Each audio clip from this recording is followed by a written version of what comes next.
Sonar اپنی آگ کی بھٹی میں سونے کو ڈال کے گرم کرتا ہے اور پھر کہتا ہے کہ یہ خالص سونا ہے، یہ 24 کیرٹ کا ہے، یہ 22 کا ہے، یہ 18 کیرٹ کا ہے، اس میں اتنی کھوٹ ملی ہوئی ہے۔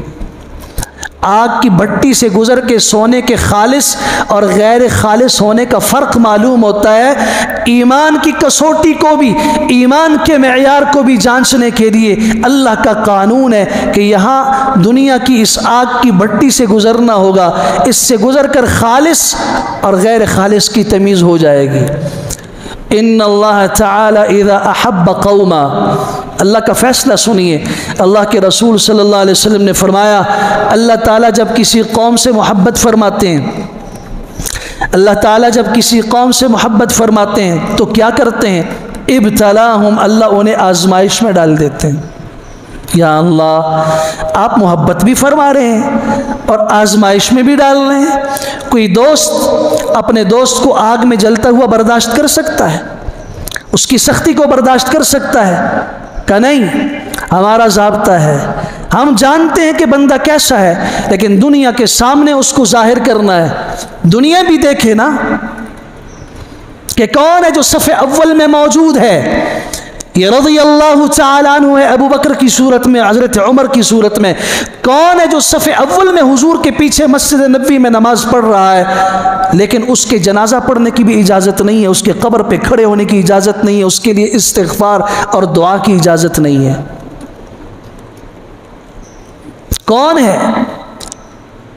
یہ پاکیزہ نفوس ہیں، انہیں رضی اللہ تعالیٰ عنہم اللہ نے کہہ دیا۔ یہ منافقین ہیں جن کا تذکرہ قرآن مجید نے اہل ایمان کس سے زیادہ کیا۔ جہاں قرآن میں سورۃ المومنون موجود ہے، سورۃ الکافرون موجود ہے، سورۃ المنافقون بھی موجود ہے۔ اور اگر اس مسئلے کو سمجھنا ہو تو سورہ بقرہ کی ابتدائی 20 آیتیں اٹھا لیں آپ، صرف 5 آیتوں میں ایمان والوں کا تذکرہ ہے، 2 آیتوں میں کافروں کا ذکر ہے، 13 آیتوں میں منافقوں کا ذکر ہے۔ آپ اندازہ لگا لیے، ڈبل تذکرہ ہے، ایمان والے 5، کافر 2 آیتوں میں، اور منافقین کے لیے پورا رکوع ہے 13 آیات پر مشتمل۔ کیوں؟ فرق سمجھو، کہیں ایسا نہ ہو کہ تم کہو کہ آمنا ومن الناس من یقول آمنا باللہ وبالیوم الآخر، اور اللہ کی طرف سے اعلان ہو جائے وما ہم بمؤمنین۔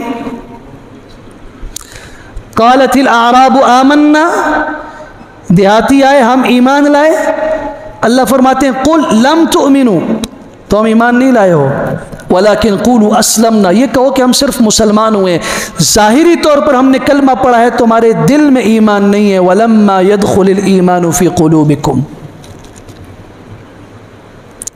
ایمان انسان کی زندگی بدل دیتا ہے۔ ہمیں اس غفلت میں نہیں رہنا چاہیے۔